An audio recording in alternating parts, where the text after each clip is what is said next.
Appreciate it. So today, this is really a very timely topic. We were, as I was walking over here, I got the buzz on my phone, about an alert from the New York Times about the case that's being argued for the Supreme Court. So it's very timely, and just all of these issues are just so crucial to economics and business. But so I wanted to kind of go over what we're going to do here tonight. So there's going to be a presentation first from Katherine Gehl. She's a political innovation activist, a former president and CEO of Gehl Foods in Wisconsin, and she's co-author of the Harvard Business School report, Why Competition in the Politics Industry is Failing America. And then we'll have a report from Kuniholm, who is a co-founder of Fair Districts PA. And then David Thornburgh will come up and join us, and we'll have a panel, and we'll talk about what they talked about, and then also some other issues that will come up. So with that, I'd like to welcome up to the stage Katherine Gehl.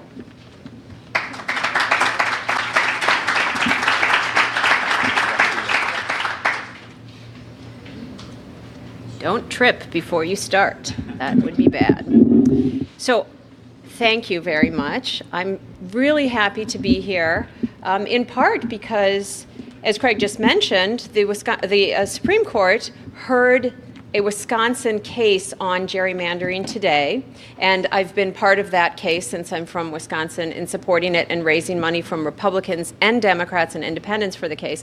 And I saw, right when I got here, some press coverage on it. And one of the attorneys for the state, which is defending the practice of gerrymandering in Wisconsin, said, and I paraphrase in general, well, there is value in gerrymandering because it helps make it clear who's in charge and who isn't. Now, of course, I thought it was, not maybe the best argument, but of course, she meant we know if it's going to be the Democrats or the Republicans. And what I immediately thought is, absolutely, we know who's in charge, and it isn't the people. It isn't the people. And there are so many things in our political system where it isn't the citizens who are in charge. And that's why we all came here tonight. So I'm really thrilled to have the opportunity to be here, especially in Philadelphia as the reason I just mentioned, but also another one, which is that I've been speaking on political reform for a number of years now.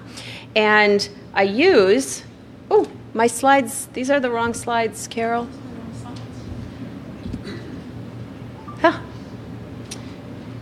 Remember we switched? I'm sorry, technical difficulties, just a moment.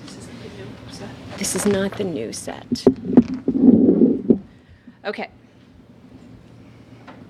So I want to just show you. Oh, no, this is your new set. Then why didn't it? That's something weird, but for me. Oh, it appears that it's me. No. Okay. You're good. All right, let's try again. So. I thought I went, go this way. It's the down arrow, not the arrow to, don't you think it would be the arrow to the right? I mean, okay, it's the down arrow. When you're in Philadelphia, it's the down arrow. All right, so I speak, as I said, on political reform for many years, and since early 2015, I've been using this slide. And this is Pennsylvania's 7th district, which I believe I'm now standing in. And I use this as the illustration. Okay, I'm right outside. Which of these boundaries? It's hard to know, right? So I use this as the illustration anywhere I go in the country of egregious gerrymandering. So now I can say that I actually came and saw it in person. And I will say, if you are successful now on Fair Districts PA, I'm going to have to find a new slide, which will inconvenience me, but I do support this effort. The second reason, of course, that I'm glad to be here is because I often begin my talks with a quote from Benjamin Franklin in your city, Philadelphia. So you'll all know this, but not every place does everybody remember this. So when Benjamin Franklin was leaving the Constitutional Convention, he was asked by a woman, Wikipedia says it was Mrs. Powell, so, Mr. Franklin, what have you given us, a monarchy or a republic?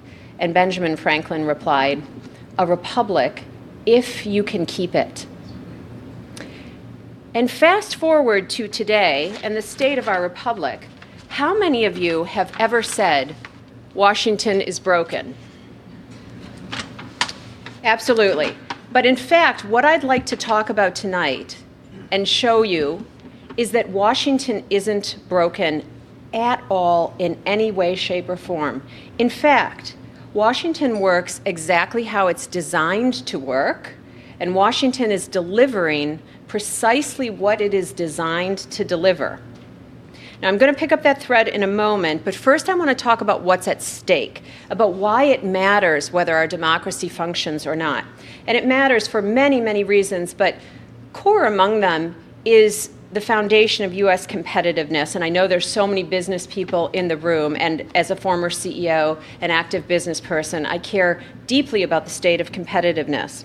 So for the past 5 years, my co-author, Michael Porter of Harvard Business School, has been running a project called the U.S. Competitiveness Project. And the goal of the project is to determine, what trajectory the United States is on and how we compare with the competition out there and the rest of the global economy, and what it would take to revitalize the economy and to deliver shared prosperity across the entire country. And along the way, during this study, it became clear to Michael Porter and those at Harvard that it's not the policies themselves that are the problem or the challenge that we face in U.S. competitiveness. This slide shows one of the key charts from the U.S. Competitiveness Project, and this is a 4 quadrants, and it takes all of the elements, the key elements of the U.S. business environment, and graphs them as to how much of a strength they are, and whether they are improving or declining relative to our competition. So in the upper right-hand corner, you'll see that there are many strengths that the United States still has: communications, entrepreneurship, innovation, universities, capital markets, things, I would note, that in many cases are driven by behaviors coming out of the private sector. But then we also see the red zone, the bottom left. And these are areas that are weakness and deteriorating. And in this, we'll see healthcare, the legal framework, corporate tax, national tax, logistics infrastructure. And we all know that these are challenges that our country is facing. And Harvard, did a very rational thing for Harvard Business School, and they identified an 8-point plan, which is, what are the top 8 policy priorities that, if enacted, would change the trajectory of the U.S. economy and move the things from the red zone to the green zone, and therefore put us on track for decades of continued prosperity shared widely across the country. And what we found is that there's widespread consensus on that plan.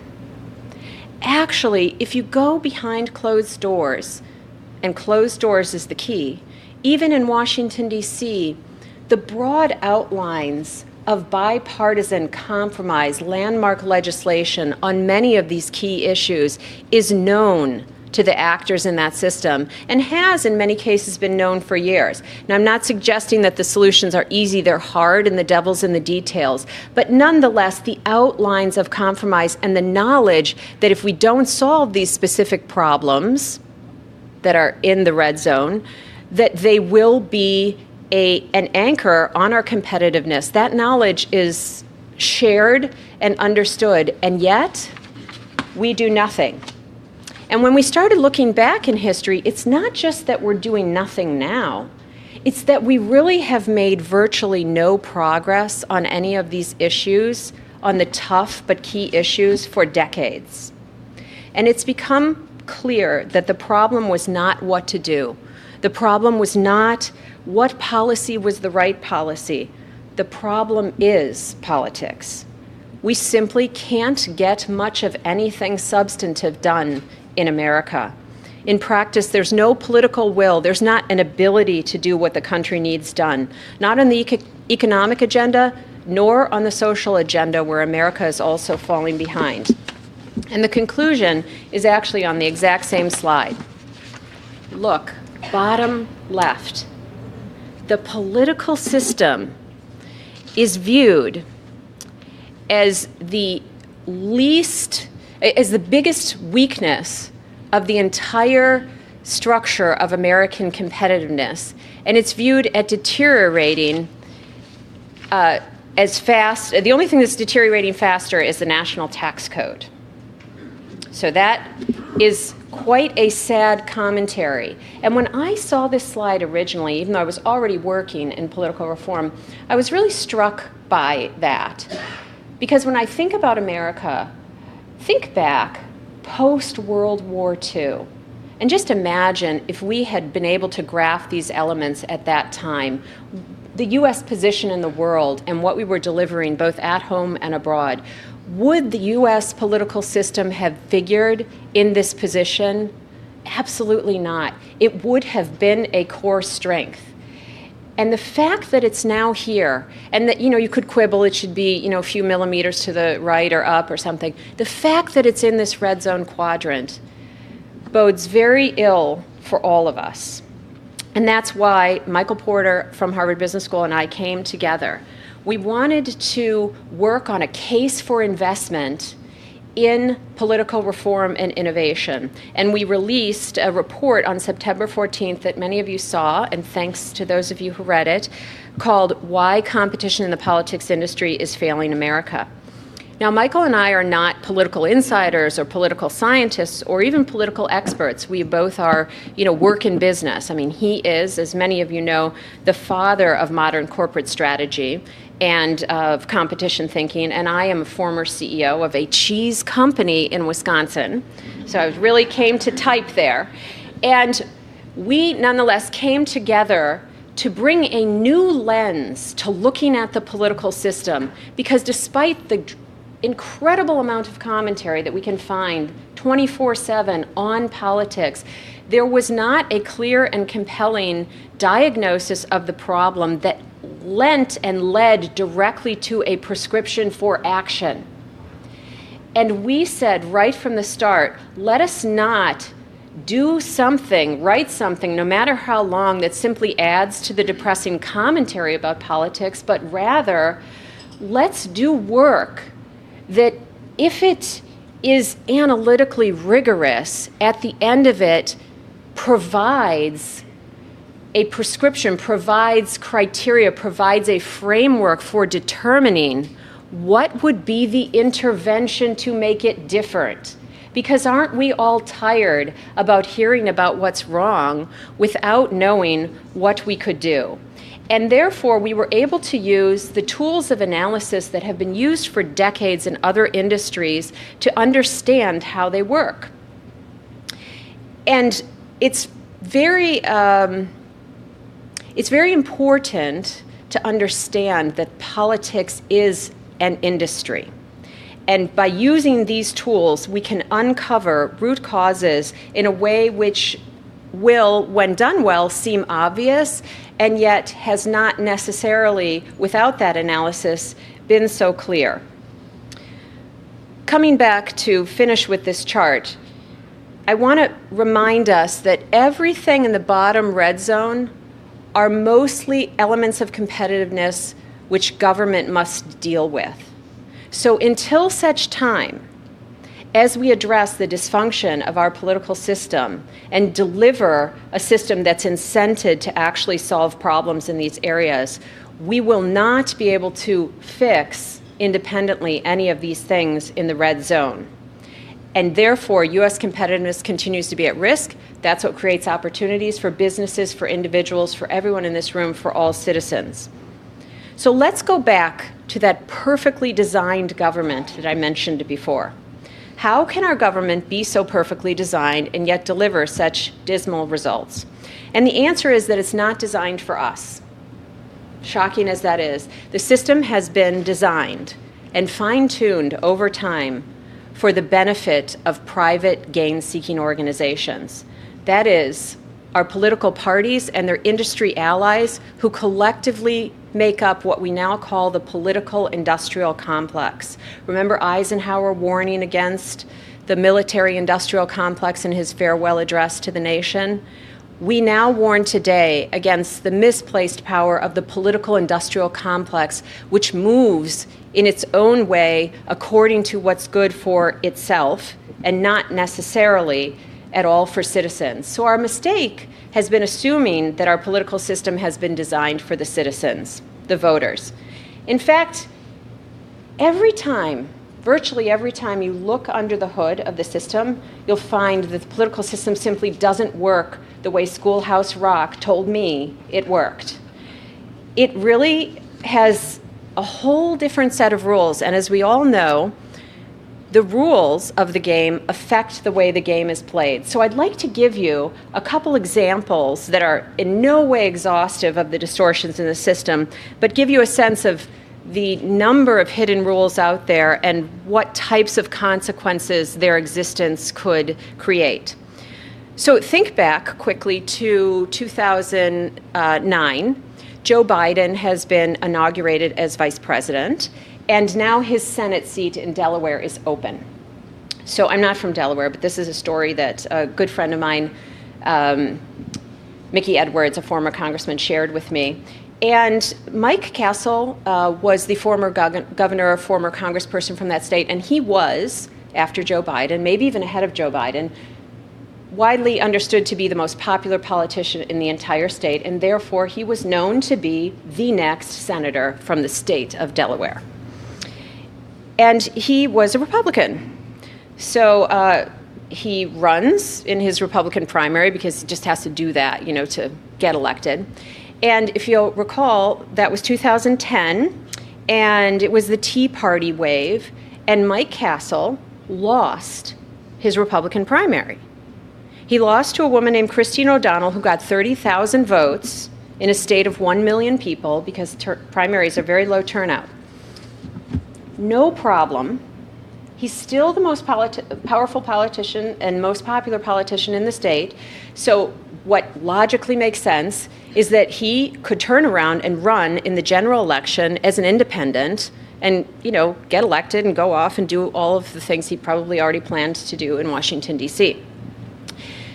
The problem for Mike Castle was that Delaware has a law, and this law is called the sore loser law. And what that means is that if you run in your party's primary and you lose, you are not allowed to appear on the general election ballot as an independent. The parties control access to the ballot for their own private purposes. So Mike Castle simply couldn't run. Now, to me, that sounds crazy and undemocratic, and when I heard about it, I was a little outraged. And I remembered Joe Lieberman, who ran as an independent in his state, when he lost his primary, so I thought, well, that just is odd, old Delaware. And the question then that I asked myself, and I now ask you, is how many states have this crazy, undemocratic, sore loser law? Does anyone know? I have no prizes, but... 33. Okay, you're close, but not quite. So if I were an auctioneer, I would auction it off, and we would end at 44. I live in one. Oh, it's closer than whatever that person guessed. So 44, I live in one. I meant to look it up. I'm pretty sure you guys live in one. You can Google it. It's on Wikipedia. Just put it in. Sore loser law. It's right there. It used to be 46, but now there's already been some nascent reform across the country, and 2 states are no longer living under that law.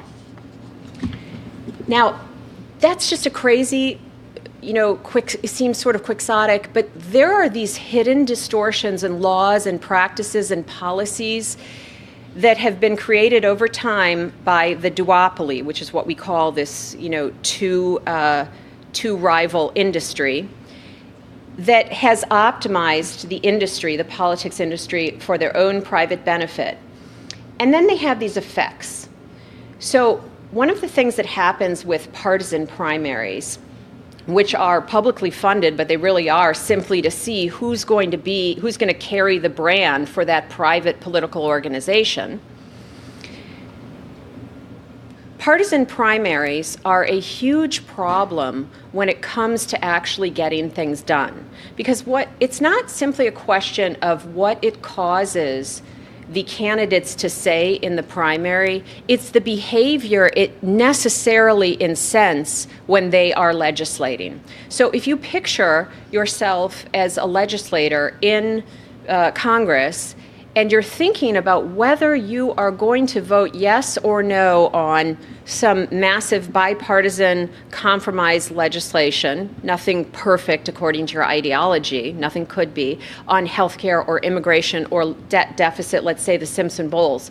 The question you must ask yourself from a rational perspective is not, is this the right thing for my constituents? It's not also, is this the right thing for my state? Or is this the right thing for the country? Or is this the right thing for the long term? The most primary question is, can I make it back through my partisan primary in my gerrymandered district if I vote yes for this piece of legislation? And if the answer is no, there's not that many legislators that are going to be able to go against that incentive in the system. So the combination of partisan primaries with gerrymandered districts means that the only election that matters is the partisan primary, because whoever's going to win that is automatically going to win in November. There's often not even an opponent. So the only people that representative is actually representing are the constituents who vote in that party on that partisan primary, which means that they're not incented to deliver solutions in the public interest. So those are key tools, and they're things that we're here tonight about changing. But before I get into that, I want to give you a second example of our partisan system. It's not just about elections. The duopoly, the industry of politics, the actors for private gain have also taken over governing, legislating. They've infiltrated day-to-day legislating through the establishment of a myriad of rules and practices. So now many of you have probably heard of the Hastert Rule, which was named after Denny Hastert from the state of Illinois, a former Speaker of the House. And the Hastert Rule is a particularly, I think, egregious example of party control taking precedence over the legislature's ability to work collectively, even when it has nothing to do with an election, meaning that it's not about the parties working to get their people elected, it's about controlling the legislation. And the Hastert Rule has become a well-accepted practice of the Speaker of the House. The Speaker will not allow a floor vote on a piece of legislation unless a majority of the majority party, that means the Speaker's party, supports the bill, even if the majority of the House would vote to pass it. So unless speakers ignore this practice, which they do from time to time, but rarely, even legislation that's supported by a majority of the country or by a majority of the House has no chance of passing because it simply will never be brought to a vote. So let's remember, go back to 2013, 4 years ago today, we were in day 3 of what was to become a 16-day shutdown of the federal government. I wasn't for that. I don't know how many of you were for that. The country was polling against it from the day it started, from before it started. And so was the House of Representatives. There was a majority of Democrats and Republicans that would have stopped that shutdown before it happened. But because the majority of Republicans were not for it, then Speaker Boehner was not bringing that bill to the floor. And the shutdown ended after 16 days only when Speaker Boehner broke the Hastert Rule and allowed the vote. So effectively, this made-up rule, it's not in the Constitution, it's not a law, it's not something we voted on, it's not something we've had a say in, that cements majority party control in a legislature that's supposed to represent all U.S. citizens. And it allowed, in this case, a number of extreme partisans to hold the country hostage for 16 days in this shutdown. So these are the types of rules that exist everywhere you look, and we could have a whole, session on them and their myriad of consequences. But in the end, the key consequence is simply that the system serves private interests of the duopoly and is not incented to prioritize the public interest. It's important to note that the U.S. political system is actually not a public institution, but private, as I've said, and the players advance their own interest, not the public interest.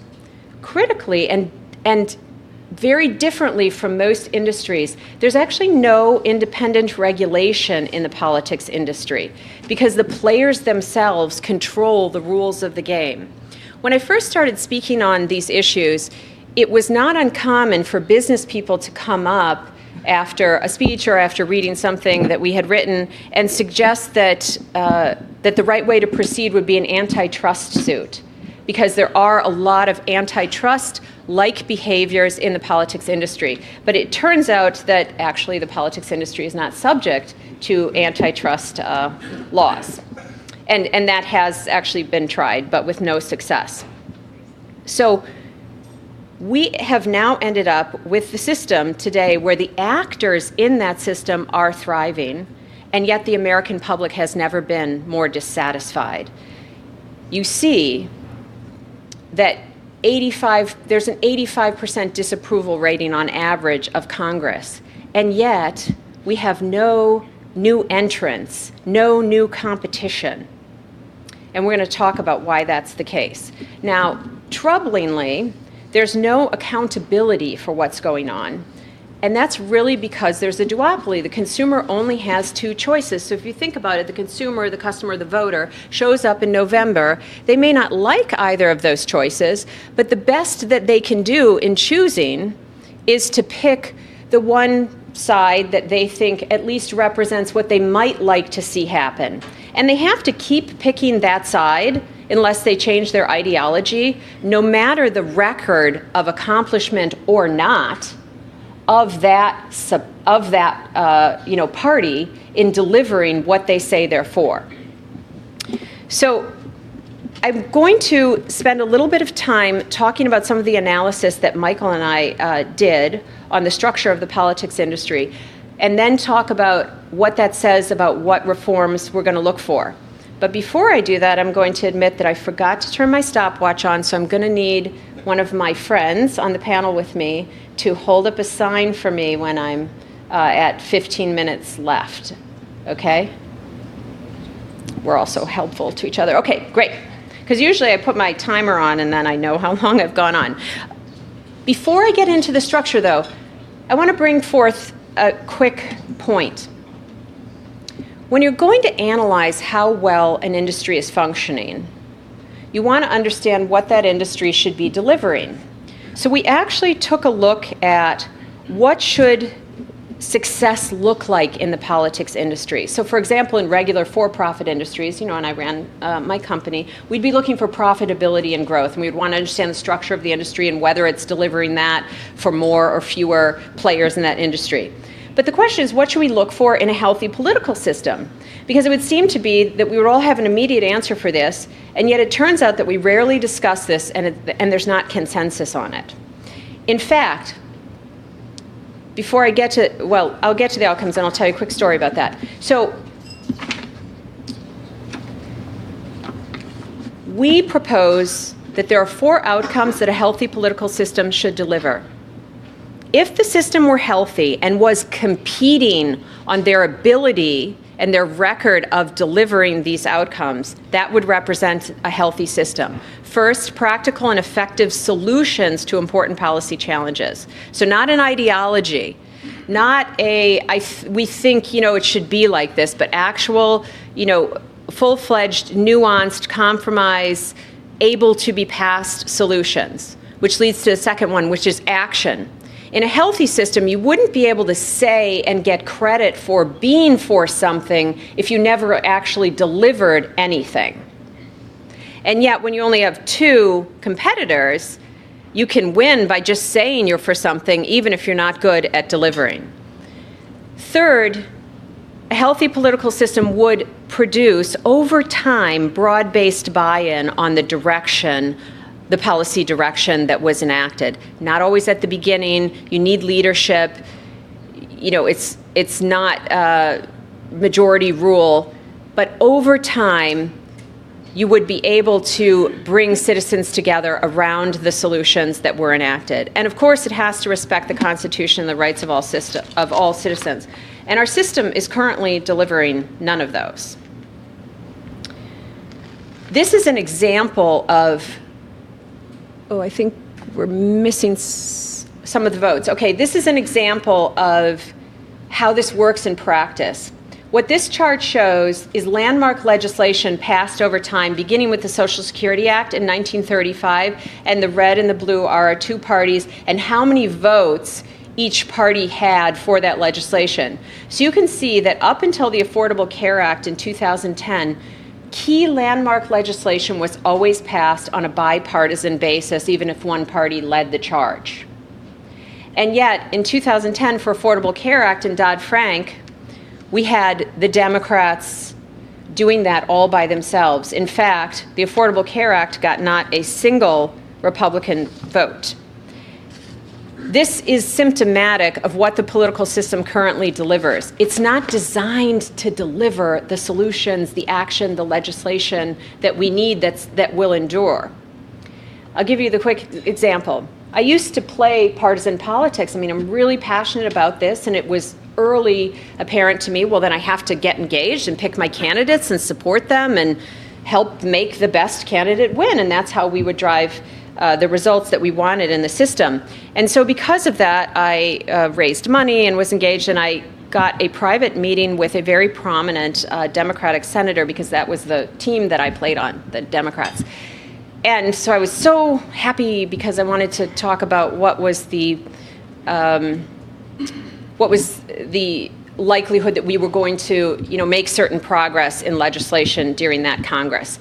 And we sat down in a little fast food restaurant there in Chicago, and this senator went immediately into how everything that the senator was doing to elect more Democrats across the country and to raise money to elect more Democrats across the country. And it was all prepared. And when I interrupted to say that I really wasn't interested in that part, but that I really wanted to hear this senator's take on what was the likelihood for certain pieces of legislation, it was totally clear that that was not a conversation that the senator was accustomed to having with fundraisers or donors. It was all about how many more wins can we get for the team, completely disconnected with whether we were actually going to be able to solve problems for the American people.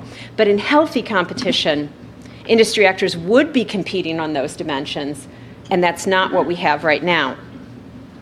So when we approached this question of what's wrong with politics, it became fairly clear to us early on that it wasn't a legislative problem, a law problem, or a constitutional problem. It was really a competition problem. Now, this is a crazy slide. We've got to get a graphics person onto our team. But let me talk about this in brief. This is a slide that, if you've gotten your MBA, 10 minutes left? Okay, 10. Was that 15? 10 plus 5. 10 plus 5 is 15. I got 15 minutes left. Okay, so, oh, it's a good thing I'm not doing math up here. All right, so this is a slide. If you got your MBA, you'll be familiar with this.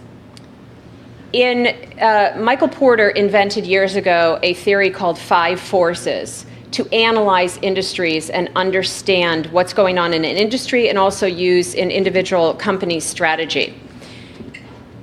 This is a typical 5 forces slide where you look at all of the forces that are operating that industry and understand where the relative power is, where the value is being delivered, how the relationships are between these forces. And that tells you a lot about what's happening in that industry and explains the outcomes, both outcomes such as profitability or growth prospects for the rivals, but also outcomes for each of the forces themselves, such as, are the customers satisfied? How much innovation is there? Is there a lot of opportunity for new competition, new entrants into that industry? So we took the 5 forces And we used it to do an exhaustive analysis of the politics industry, which you can find in the paper that we released that I mentioned. I want to talk about two of these forces very quickly. Bargaining power of customers. So in a healthy industry, eventually the customers will get what they want because the customer is king. And if the customer isn't getting what they want, then there's going to be new competition coming in that will better serve that customer and will displace an existing competitor, or will, through competitive threat, force that existing competitor, that rival, to change its practices to do a better job of meeting the customer's needs. But what happens in the politics industry is that we have different types of customers. There's primary voters, special interests, average voters, non-voters.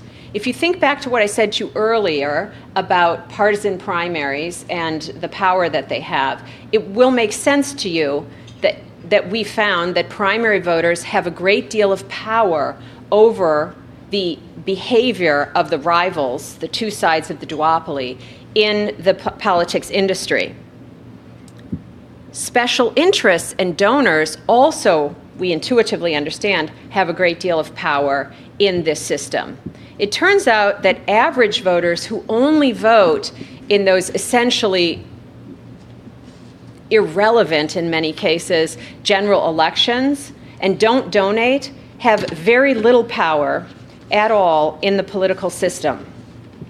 In fact, in 2014, researchers at Princeton and Northwestern University came together and examined congressional action on a total of 1,779 policy issues. And here's what they found, and I quote, "When the preferences of economic elites and the stands of organized interest groups are controlled for, the preferences of the average American appear to have only a minuscule, near zero, statistically non-significant impact upon public policy." So the customers, the voters, the citizens whom the system should be designed to serve actually turn out to have the least power of all. Now, one of the key reasons for that is because of what happens with the threat of new entrants, which is in the bottom middle. So, as I mentioned before, and it makes sense even to those of you who didn't work through this in your MBAs, that it's the threat of new competition that causes the players in an industry to try to serve the customers because they don't want to lose their customers to a different competitor. And they actually don't want more competitors coming in because then they would have to divide their market share by a larger number of firms. And the parties, and again, the larger political industrial complex, work very well in a couple of areas. One is creating all of those rules and practices that benefit their growth and power that I've talked about before. But some of that is specifically related to constructing barriers to entry to the industry. And that would be the threat of new entrants. Let's look at it. As I said before, customers aren't satisfied, but there's been no meaningful new party since the Republicans emerged in 1860. I think it was 1862, actually. And that shows you, without even figuring out what they are, that there are very high barriers to entry because in any other normal industry, new competition would emerge. The parties collude together to construct and to support these barriers to entry. And that includes all of the rules and practices, the fundraising rules that prioritize the parties, the election rules, the view of outside parties, third parties as spoilers, which they make sure to bring forth to the public. And these have been completely effective, and therefore we see what looks like to us, if you're watching the news, intense competition. But it's not intense competition on the dimensions that would make a difference for us. It's intense competition to see, your team win but not necessarily deliver any solutions. And that gets directly to how the parties compete. So once you analyze with the 5 forces the industry, you say, so what's the nature of that competition like in that industry? And here's the result. The parties actually differentiate and separate themselves by dividing up the voters in 2 sides, kind of like, okay, I'll take, pro-choice, you can have pro-life, and I'll take the pro-immigration, and you can take, the people who want the border wall, and they divide the voters up into roughly equal halves, and then they fight in the middle for those swing voters to go back and forth to get their 50% at general election time. But they don't fight over those swing voters in the middle on delivering the outcomes. They actually only have to get that swing voter to dislike them only that much less than they dislike the only one other choice that they have in order to win. So once they've divided up the voters, they're serving their core customers and not doing anything for the middle. The parties compete on ideology, which is really hard to turn into actual solutions on the ground, because solutions are not simple. They're nuanced, they're complex, there are pros and cons, there are costs. And therefore, staying with ideology can be very damaging to the ability of a legislature to actually get things done. They divide the voters based on fear and hostility, and we're seeing that amped up more than ever before in this last election cycle and continuing. They don't compromise, it's viewed as failure. And as I said before, they cooperate to set the rules and the practices that make the industry more attractive to the duopoly. The results of this are that they, believe it or not, are actually incented not to solve problems. If you look behind the scenes, and when I used to work in a partisan fashion, I would be behind the scenes sometime, and I was always shocked by how politically incorrect the behind closed doors conversations are in politics, because it's all about, which interest and which demographic we're going to get to vote for us, and then it's also about what issues we're going to get them to vote on.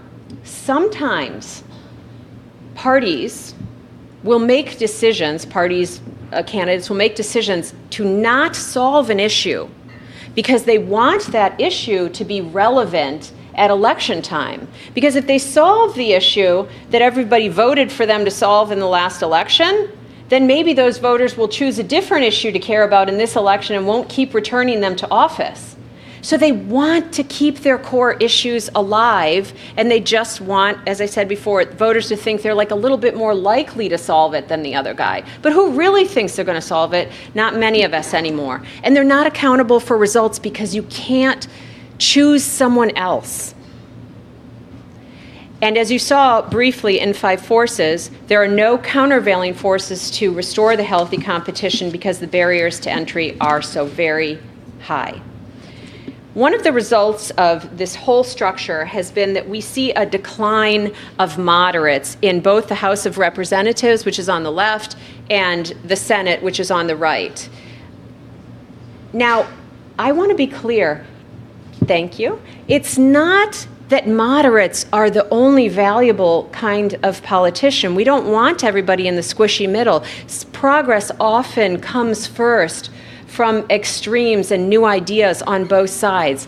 But when you hollow out the political middle, you make it impossible to take good ideas from the extremes and new ideas and bring them together to get legislation that can be passed and put into action. When blocking is rewarded, blocking is what we see. When there's no middle to bridge the gap, we get gridlock, and indeed, that is what we have. So we have got to reinvigorate our democracy. You can see from what I've talked about that the system will never be self-correcting. It is too complex, and it's benefiting the actors who are currently making the rules. So we need an overall reform strategy. Key for reforms. You can't just pick things that are a nice idea and that sound good. It's got to be reforms that are at the intersection of powerful and achievable. Powerful means it has to address root cause. It has to address a barrier to entry, or customer power, and it has to be achievable, meaning in our lifetimes. So everybody who wants to work for constitutional amendments can go ahead and do that, but the last one we passed was over 20 years ago, and took 200 years to be ratified. So I want to sign up for reforms that we can achieve in a shorter time frame, a decade or two. And I want to see powerful reforms. So I don't want to see term limits that keep playing the exact same rules of the game with a different face. I want to see things like what we're talking about tonight, which is gerrymandering reform. We put in our report a strategy to reform politics. It has 4 parts: restructuring elections, governing the day-to-day rules of legislating. We've got to take a look at money in politics, although that's not where the whole answer is, and it's not even my top reform. We can talk about that in Q&A if people are interested. And we've got to open up near-term competition to jumpstart progress, which means we should run independents and break into the duopoly and let them know that the current situation is not sustainable and not satisfactory for the voters. One of these reforms is what brings us here tonight, which is gerrymandering reform, and Carol is going to talk to us about that in a few moments.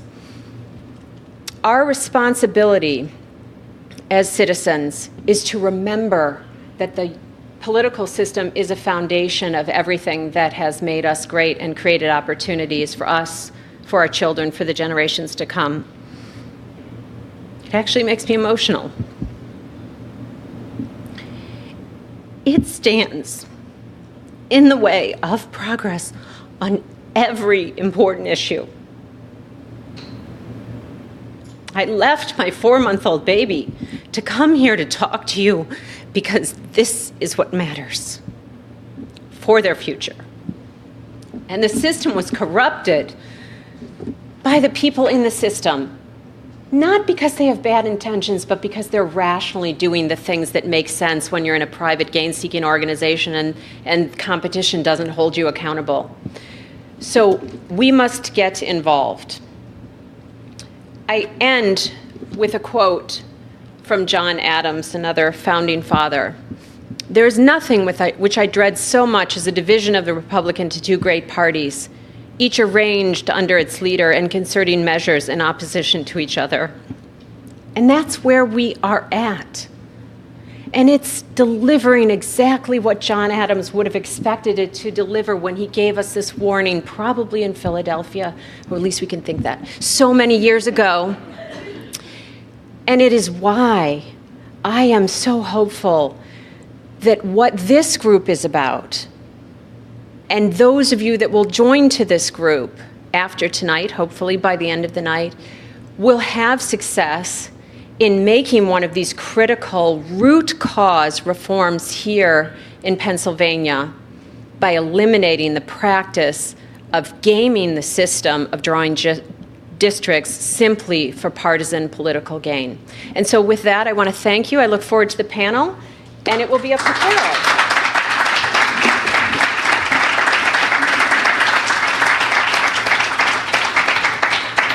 Thank you.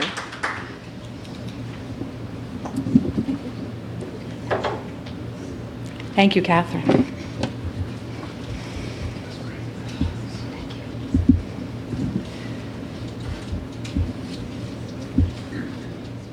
I'm going to talk for a few minutes, not a long time, about one of the symptoms that Catherine described.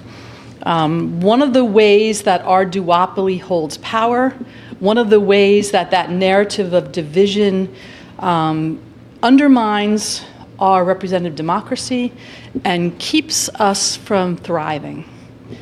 So I'm going to be talking about districts, congressional and legislative districts, the process by which they're drawn, the way that impacts us, and what we would like to see change. So very quickly, how the districts are drawn. Pennsylvania congressional districts are drawn by the state legislature. Whichever party is in charge introduces a bill. Leadership says, vote for this. In fact, the last time the leadership on both sides said, vote for this, and most of the legislators had no clue what they were voting for. When they finally saw the map, and many of them were appalled and said, how in the world can we defend this? And in truth, they can't. State legislative districts are drawn by a 5-person commission. Each leader in each house chooses one person. Those 4 choose a 5th as the chair. Normally they don't agree, and the state Supreme Court chooses the 5th.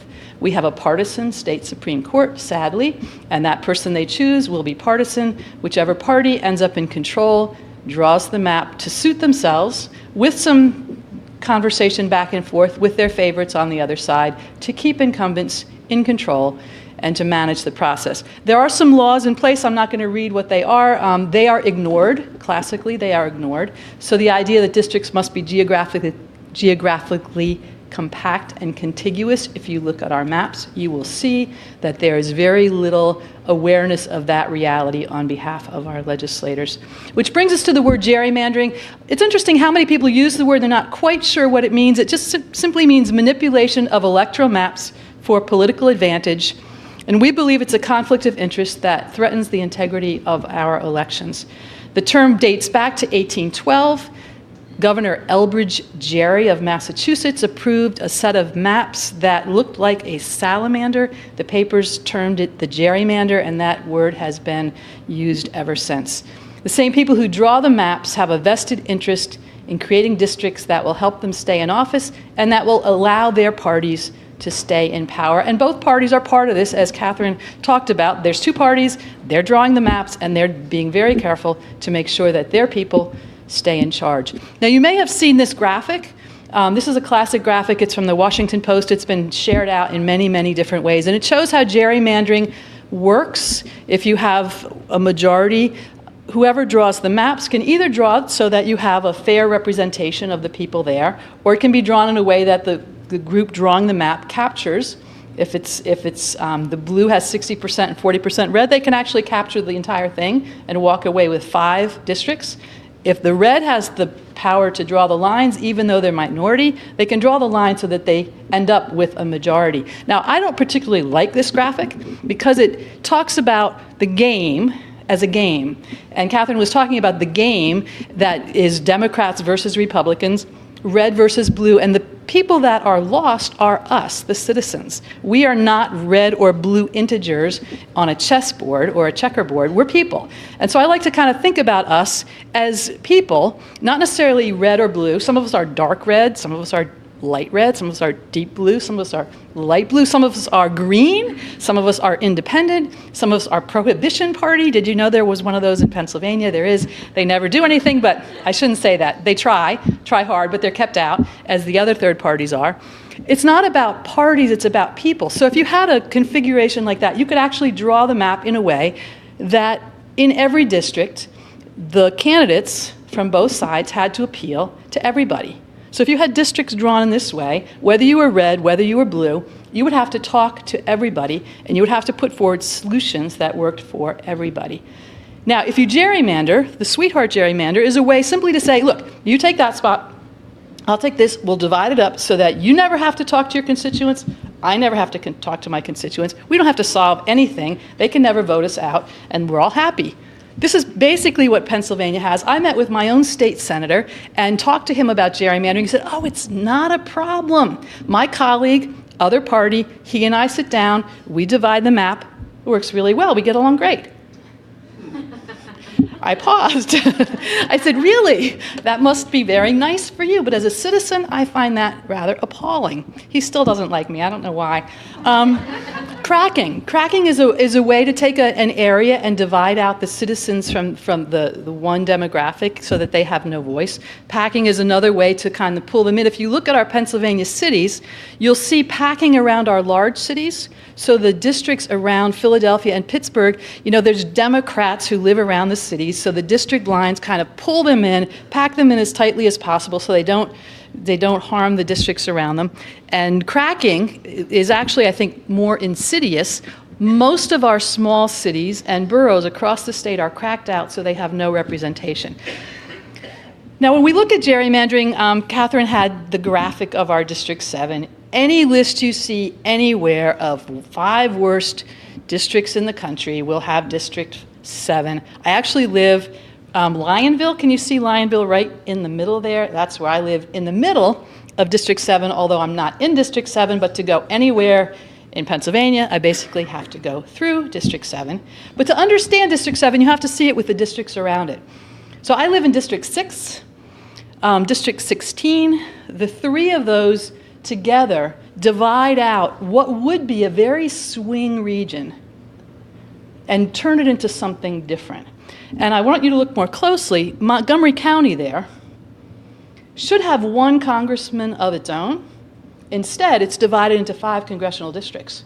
Now, I was talking to somebody who was involved in drawing the maps, and he said, this is not a problem because those 5 districts go through 5 counties, and each of those 5 counties has a congressman who lives in that county.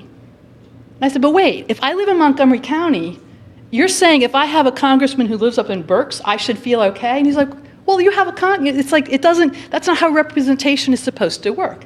That community should have a congressman. It shouldn't be that my congressman is somewhere 3 counties away. That is not representation. But look more carefully. So District 16, remember I showed you the 3 of them working in harmony.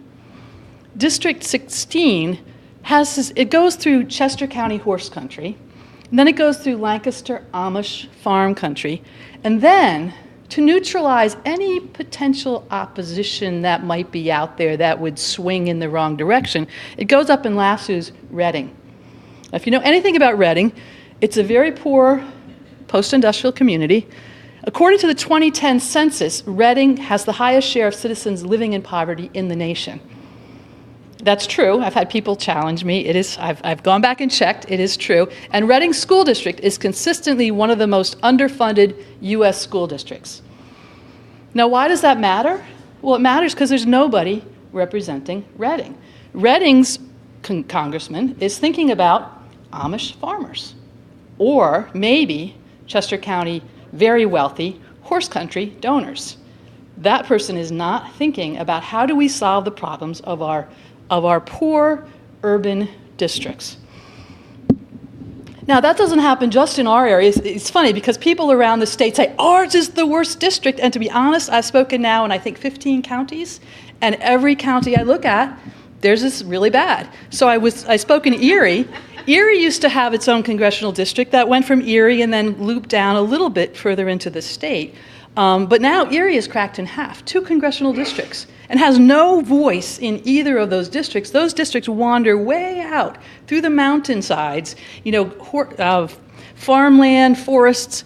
That industrial waterfront has no voice, no representation, no one thinking about how do we make that community thrive. Now, Katherine had this district. We've had gerrymandering since 1812, as I mentioned, but it has changed over time, as you can see. It's gotten worse and worse, and what's changed is mapping technology has become incredibly sophisticated. Data mining, there's so much information about you and me that we have no idea what's known about us and how each precinct votes, what the margin of victory is in each precinct, what the education is, what the income is. So all of that information is used to draw incredibly precise maps. And what happens is even precincts now are being divided. I worked the polls in a precinct in Phoenixville, which is a slightly urban area, which has been very artfully cracked so that Phoenixville has no say. And the precinct I was working actually had 2 different ballots. People were very confused. They came in and they had to tell us exactly where they lived because then we could say, oh, your ballot A or your ballot B. People were really puzzled, and it's because their precinct has been cracked in half. Now, this happens across the country, and when I started this in January 2016, I knew gerrymandering was a problem in Pennsylvania. I did not know how bad a problem it was. And the more I learn, the more I'm convinced that this really is a significant foundational problem for us in a way that it's not for many other states. So Brennan Center for Justice recently came out with something, a study called Extreme Maps, and they kind of just looked at the states and evaluated how gerrymandering works in those states. They used 5 different new measures of gerrymandering. According to 2 of those measures, we are the worst: efficiency gap and seats to votes. Efficiency gap is the measure that's being tried out today in Washington, D.C. on the Wisconsin Gehl versus Whitford case. That's the measure that's being tested out. According to that measure, we are the most gerrymandered by a good margin in the country. According to Seats to Vote, which compares the number of votes versus the seats won, we are also the worst in the country by a good margin. There's 3 others I won't go into detail. By those, we're either second, third, or fifth. But we are consistently, whatever measure you use, we are among the worst in the country. The Electoral Integrity Project is a group that does analysis of elections around the world, and they look at how democracies function. They came out after the 2016 election and ranked the U.S. pretty low. Pennsylvania was among the 5 worst states in the country. And one of the things that they said was the most damaging to electoral integrity in the country was gerrymandering, the fact that legislators are drawing their own district lines. And among their 3 worst, in terms of district lines, was Pennsylvania. So I have a slide from Katherine's study and the devastating implications of this. Divisive rhetoric, gridlock, unfulfilled promises, no solving of problems, no accountability for results, no countervailing forces to restore healthy competition. She was talking about the way that the rules have been rigged to allow the holding back of good legislature, good policy, bills don't get enacted. We're seeing that with our budget right now, our budget impasse. Just a few people in power can shut the whole process down. We saw last June that there was movement towards compromise on our budget. There were things about to be enacted that a high majority of Pennsylvanians support. And a few people said, we're not even going to vote on that. It's not coming to the table. It's not coming to a vote in the House. Only a few people can control it because of the way the rules have been put together. And those are held in place by the control of the district lines. There was a study released just 2 weeks ago by the Pennsylvania Economy League. So I've been kind of tracking the economic impacts of gerrymandering. I've been seeing the impacts of gerrymandering on a very low confidence in democracy, in decreased voter turnout, in failure to enact policy, but there's economic cost to this. And this study came out talking about the fiscal decay in Pennsylvania's municipalities. Fiscal decay has accelerated in all types and sizes of Commonwealth municipalities over the last 24 years. What was really fascinating in this is that the Pennsylvania Economy League in this study said 10 years ago, we went to the state legislature and we said, the codes, the rules, the regulations controlling our cities and our boroughs are half a century old. They reflect a reality that no longer exists, and we will not thrive, our economy will not thrive, our boroughs and towns and cities will not thrive unless you enact new rules, codes, and regulations. They handed them to them. They said, this is what you need to do to create a healthier economy in Pennsylvania. Well, remember, our boroughs, towns, and municipalities are cracked out. Nobody represents them. Nobody listens to them. Nobody's thinking about their problems. In fact, they pride themselves on pitting urban against suburban, east against west, property owners against children. It's that narrative of division. And look at how this plays out. So there's no one who is actively coming forward with those pieces of legislation, those policies. They don't cost a lot. They would just free up our cities and towns to do new things, to be creative in the way they use space and land, and to thrive. That's not going to happen until we fix this. So just if you go across the state, and I could do maps for you all night, because the more I go into it, the more I just say, are you kidding me? This one is at House districts, Slippery Rock. There's a university town that's been chopped into bits. Lawrence, a little town that's just been hacked out into another district. Look at Beaver and Beaver Falls. It's chopped into 4 districts. What in the world are they doing there? That's the House districts. This is Senate districts. Look at Wilkes-Barre. Why? But this happens across the state, district after district after district after district, where people are deprived of their voice and representation. Small Business Majority has been looking at this, and they basically, in a survey, they said they overwhelmingly approved a change in the way redistricting is done because they believe that the way it's done now allows special interests to control the agenda. Well, that's right. We have 200 shale gas lobbyists in Harrisburg. So when our leadership says a shale tax will not be on the table in discussion of the budget, that is not representative of the people of Pennsylvania. That's representative of special interests that have no interest in a healthy economy here in our state. In some states, people, businesses, associations have begun to recognize that they need to be the drivers of change. So for instance, in South Dakota, the Farmers Union is the group that's saying we need to change this. They're saying voters should select their legislators, not the other way around. And they're seeing that the regulations are being put in place to support huge industrial farms rather than the small farm families that make up their state. The special interests are controlling the agenda. In Ohio, interestingly enough, the Ohio manufacturers and the Ohio AFL-CIO came together to say, our economy is held hostage by outside interests and by this partisan gridlock. We have to fix this. So together in Ohio, they are working to change this. In California, the LA Chamber of Commerce was a major driver on redistricting reform. So what we are supporting is a constitutional amendment to change the way districts are drawn. It would institute an impartial citizens redistricting commission. No other major democracy allows legislators any role in the drawing of districts, and we believe that's the way it ought to be done.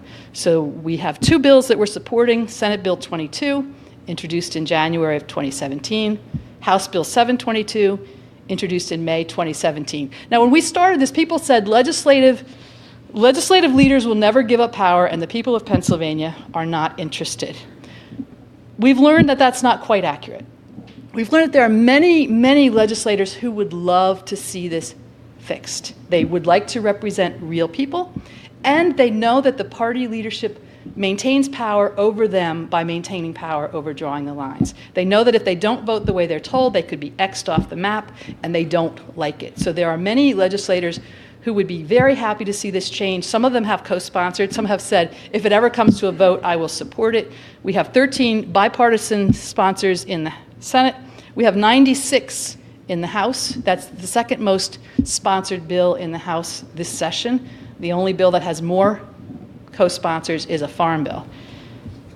And the commission would basically establish an independent group that there would be 4 from each major party, 3 from unaffiliated or minor parties. They wouldn't be allowed to use the kind of data that's currently used. The whole process would need to be transparent. There'd be opportunities for public input. Now, Katherine was talking about reforms that are achievable. This is a big, long process. It has to go through the 2 sessions of the legislature and then go to public referendum. Now, people say there's lawsuits and maybe this can be solved through lawsuits. We know this is an interesting time to be having this meeting because today in Washington, D.C., the Supreme Court is looking at extreme gerrymandering, the Gehl versus Whitford case that Katherine talked about from Wisconsin. Tomorrow in Harrisburg will be the League of Women Voters of Pennsylvania Public Interest Law Center case. And that tomorrow's hearing will be about attempts by our legislative leaders to either delay or to dismiss that lawsuit. In reality, having a win on either of these would be huge. It would address the current unjust districts, and it would possibly put some standards in place moving forward, but it would not take away the conflict of interest that currently exists, and it would not remove the power that party leaders have to play favorites and to draw lines to benefit and advantage themselves. As I said, no other major democracy allows legislators a role in drawing their own district lines. Again, powerful versus achievable, and we think that this is achievable, and there's a number of reasons why we think it's achievable. One is because citizens are beginning to pay attention. In the last year, we've gone from having no interest at all.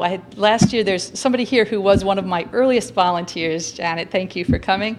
Last summer, we had exactly 2 volunteers, and Janet was one of them. By January, we had a leadership meeting in January of, it was 15 or 16 people. I called it a leadership meeting. They were the only volunteers we had, in reality. And since then, we have done incredible stuff. We've started 35 county-based local groups. Some of them have over 100 people in them.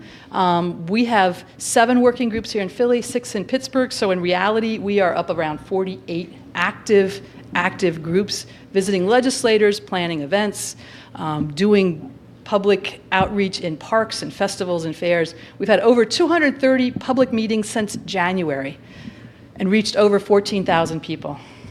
We've also been working on resolutions in counties and boroughs and municipalities. We've had resolutions passed in 12 counties and over 100 municipalities. This is a doable thing. It's achievable. And yet, we have leadership that is, on both sides, not eager to give up power. And that's why we realize we have to build a broader coalition. We have to build influence in places. It's not enough to have a grassroots movement. We have to have influence from donors. We have to have influence from business associations, as they have in South Dakota, the farmers, as they have in Ohio, manufacturers, end unions, as they had in California, chambers of commerce. In North Carolina, they've got a bunch of business owners who have done this wonderful project of 30-second videos of business owners saying, I'm so-and-so, I own this business, this thing makes me angry, here's why, we need to fix it. And those have been played all over the place. It's a really powerful way to say, this is not just a bunch of idealist, do-good radicals trying to change the system. These are people who say, this is killing our economy. We will not have a thriving economy in Pennsylvania until we fix this. So we invite you to join us. We invite you to donate. But we also very much invite you to leverage your influence as creatively as you can. And we've had incredibly wonderful people leveraging influence in all sorts of interesting ways, but we're not going to do this until we get a lot more people leveraging their influence in ways that only you know, because only you know what your sphere of influence looks like. We have a website called fairdistrictspa.com. We have some of the maps that you saw. Until we had some volunteers leverage their influence by creating map apps for us, there was no way at all to look at state Senate and House districts. So we had some volunteers create some apps that you can zoom in on to see those districts, and now we've got press around the state saying, can we use your maps? And we say, of course, that's why we made them, please share them out. And people can zoom in and see what crazy things have been done to their own communities. So that's one way of leveraging influence, but I'm sure you can think of lots more. I want to close with this quote from Ronald Reagan. Political gerrymandering, the practice of rigging the boundaries of congressional districts, is the greatest single blot on the integrity of our nation's electoral system, and it's high time we did something about it. That was in 1989. It is far, far, far worse now, and it is absolutely time that we did something about it. Thanks.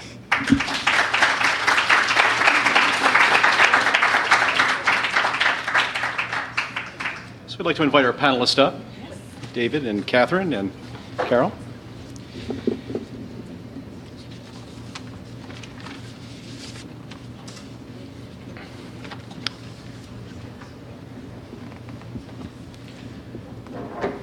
So David Thornburgh, I'd like to start with you. So you're the president and CEO of Committee of 70. It was formed back in the early part of the last century, at a time when Philadelphia had been described as corrupt and contented.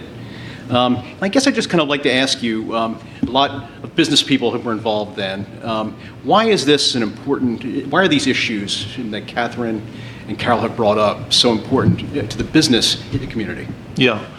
Well, thanks. And I'm told I have to hold 2 microphones here so you can get the stereo effect, I guess. One's for television, one's for you folks. So we have to pass this around.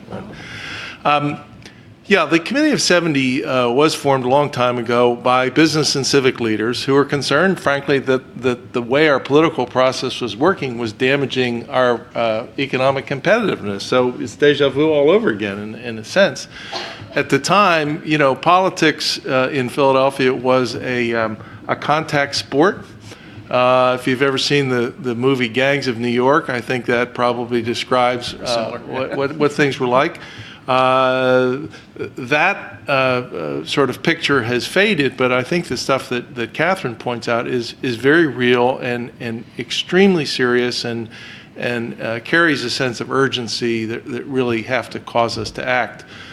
Just a couple things about our sort of recent discussions. Back in March, our board, which is a group of about 50 business and civic leaders, most of the big companies, universities, healthcare systems, the usual wonderful folks, we had a strategy planning session and invited Representative Charlie Dent to meet with us, who at the time was under a great deal of stress from his own party that he wasn't sufficiently towing the line. And he said at the time, this speaks to what Katherine is talking about. He said, the purity police have taken over. The purity police have taken over on the left and on the right. Mm-hmm. There is no center left.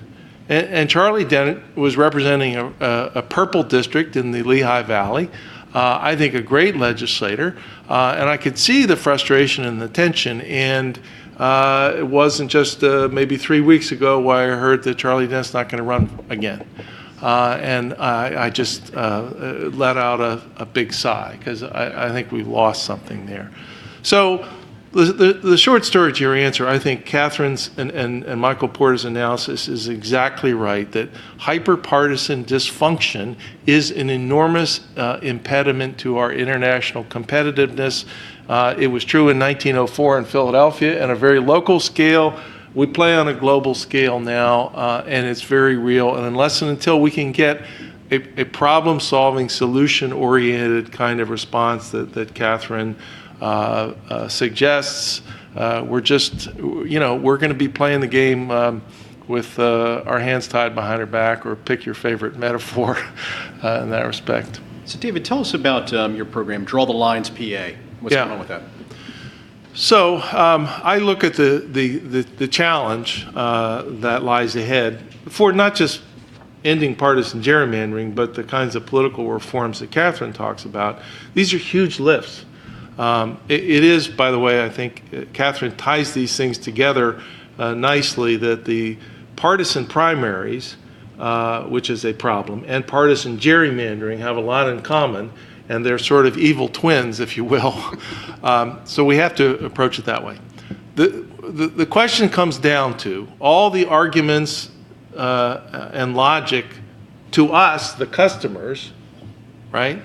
Notwithstanding, how are we going to move the mountain on this?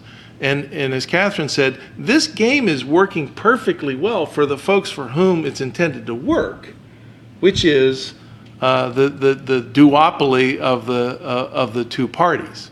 So it's not going to correct itself. It's not going to magically wake up one day and say, oh, wait a minute. So I think Fair Districts has done an extraordinary job of organizing a grassroots army. Mm-hmm. That's one important element to change. A litigation strategy, which we all know is underway, is really important as well. I sometimes worry that we pin too much of our hopes on a litigation strategy because it's kind of a big, blunt instrument. And if you remember Brown v. Board of Education in 1954, it was still another dozen years in the, what was the phrase, with all deliberate speed, that court decision actually was played out into remedies. So brings us to draw the lines. What we've been working on for the last 6 or 7 months is drawing a play from the basic power of citizens, as it was intended to be in this country, and said, what if we gave every citizen in Pennsylvania the same data and the same software that only belongs to the political operatives right now, that results in these grotesque distortions of districts? What if we, in every classroom, in every congregation, in every senior citizen's home, in every law school classroom, said, here you go, you take a go at drawing legislative maps in Pennsylvania. What would happen? Does that in fact create a new source of power that in conjunction with the thousands of folks that Carol has mobilized, puts sufficient upward pressure on the process to make it change? Our hunch and hypothesis is yes, and here's why. Little known bit of Pennsylvania history, which I know Carol knows well, which is 2011, there was a young woman, 29-year-old piano teacher from Allentown, Pennsylvania, actually technically Lower Macungie Township, if you want to be specific, a Republican committee person, member of the League of Women Voters, who was growing concerned about the way her community was being represented. It was one of those that was carved up into 2 or 3 congressional districts and state legislative districts, and she thought, well, that's just not right. That doesn't work very well. That's not how I want to be represented. So she said, well, I need to learn something about this whole process. And she does not have a college degree, but she'd always been fascinated by puzzles. She said, well, this thing is kind of a puzzle, the way they draw these maps. Let me take a crack at it. So armed with only an Excel spreadsheet and maps that she'd downloaded from the internet, she took it upon herself to draw legislative, state house, state senate, and congressional districts for the entire Commonwealth of Pennsylvania that kept much more true to the Constitution as it was expressed, and that kept much more true to this sense of communities of interests and natural constituencies that ought to be in districts. So she had her maps, and then she said, well, I don't know, I suppose I should share these with people. So she learned that there were hearings being held by the Reapportionment Commission. She showed up the first time, and she said, here are my maps, I've solved your problem, can we just get on with life and we'll all go home? And she got a nice pat on the head. Thanks so much for playing. We really appreciate the input of citizens, blah, blah, blah, blah, blah. And then the next round of maps came out, and they were not any different from the first ones. So she thought to herself, what more do I have to tell these people to correct the errors that they're making in this process? So she went back, showed them her maps again, and she got a sterner warning. She said she got the finger wagging, and a head of the commission said to her, young lady, this is not an art project, which of course it is, if you see the shapes that Carol's been sharing with us. So by this time, Amanda Holt's kind of worked up. And she said, well, and because another round of maps came out and hadn't changed at all. And she said, there's got to be a final redress for somebody like me, a concerned citizen, earnest, want to do the right thing for my community. I think I'm going to take him to court. And she calls up the Supreme Court. Hi, this is Amanda Holt. I would like to understand how I can testify, how I can, put a lawsuit in front of the Supreme Court and testify and so forth and so on. Lo and behold, the Supreme Court has to review the maps. Amanda Holt testifies in great Aaron Brockovich kind of style, if you remember that movie, and she won. She won. Amanda Holt, piano teacher, armed with Excel spreadsheets and printed maps, beats the system. Now, it's not quite a fairy tale story because we've still got the grotesque distortions that Carol pointed out, but the point is she won. So our theory is that if this is the power of one person in Lower Macungie Township, what if we could have 10,000 people over the next 4 years armed with their own maps, constantly calling up their legislators, whether this is the junior, the ninth grade civics class that wants to take a field trip to Harrisburg and share their map-making project with their legislators, or maybe these maps will produce testimony in the formal process, or this will produce very knowledgeable and skilled people who could very well be members of the Citizens Commission if we can get that to come to pass.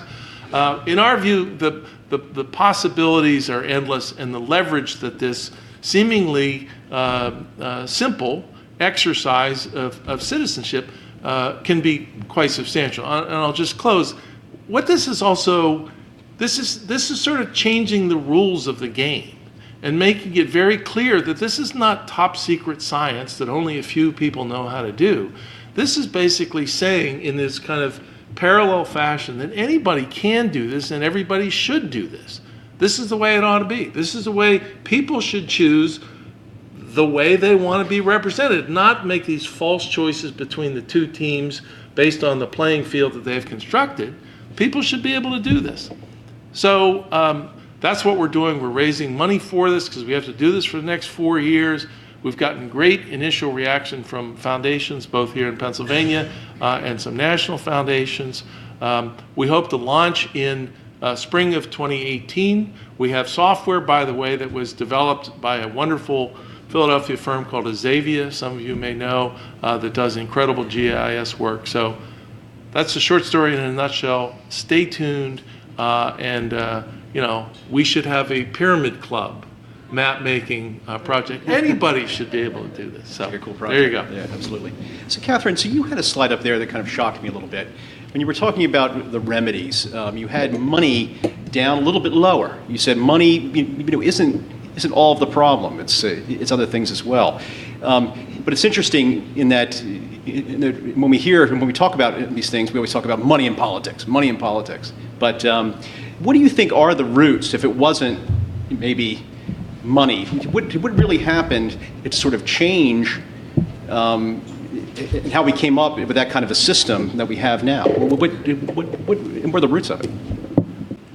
So I'd like to address particularly this money in politics issue and why it isn't the holy grail of political reform. Why are the people who donate, and I have been one, but why are the people who donate the big sums, the special interests, doing it? Because they get a return on their investment. Those donations work. The way to get money out of politics is to diminish the return on investment or the certainty on the return on investment and make it more of a gamble, because then it isn't worth the same amount of money putting it in. I'll tell you one thing, special interests wouldn't mind that with the right kind of money in politics reform, it would cost them 1/10 of what it currently costs them to get the result they're looking for. They'd be fine with that. So we have to change who the elected officials are listening to, and it can't be that the money is more important than the voters, and they currently are because the voters don't have any other choices in the duopoly. Once you if you do things in the right order and you change the incentives in the system, in the end, if they can't win again, then $10 million isn't going to do it. So they still have to win. And now it's just that they can win, without delivering, and so the money takes precedence. But when you make the right incentive be the voters in a rational, system, then the influence of money will actually wane because it just won't be a good investment. Now, here's something I want to say, though. Special interests are not evil. Parties are not evil. Ideologies are not evil. Good people have phenomenal ideas that they care about, and they may be, ideas that they identify as left or identify as right, and they want to play the game of politics because they care deeply about the country. And lots of special interests have things that are super important, and they want to advocate for that position. All of this is fine and good. I want people to be super engaged in the policy debate in their states and in our country. It's that when we have outsourced control of functions of the democracy, elections, and legislating to these private gain-seeking organizations, so that they're controlling the rules of the game that they're playing, that we have a problem. So once we separate those, all of you can also continue to play for policies and issues that you care deeply about. We should all do that, and it's not wrong to have opinions and to have special interests and to donate to things that you care about. But we've got to separate the rules of the game from that policy advocacy. Right. So, Carol, I'll tell you a story. The other day, I was speaking casually with a friend of mine, a business associate, and I said I was doing this event. I was a moderator of this event, and I said, "You ought to come." And he said, "No, I'm a Republican. That sounds like a Democratic partisan event." How do you overcome that? Because obviously, you guys are talking about things that are bipartisan. But how do you overcome that kind of thing? Well, one way is just to point south. Maryland has been badly gerrymandered by Democrats. As I'm on the state board of the League of Women Voters of Pennsylvania, I have colleagues in Illinois who have worked for years against the Democratic gerrymandering in Illinois and have been out-tricked in many ways and are furious. So we know that both parties do it, and both parties maintain control by doing it. And we suggest in Pennsylvania right now that probably the next time around, the Democrats will be the ones drawing the state legislative districts, because right now we have Democrats in the Supreme Court. Controlling the Supreme Court. So we try to suggest to our Republican legislators that the fact that they had the upper hand in the last 2 rounds, the Democrats did it for 30 years before that in Pennsylvania. It's likely to shift in this next time, and we think before that happens, before our elections get even more toxic, everybody would do well to step back, lay down their arms, pass good legislation so that it stops being this kind of toxic game that goes back and forth. But certainly both parties do it, and there are legislators on both sides who know that and who are eager to see real representative democracy restored to the people. And David, you have something to say on that? Yeah, I mean, I say this as having spent most of my life as a card-carrying Republican, and my father was Republican governor for 2 terms in the 80s, maybe the last of the liberal to moderate Republicans in that office.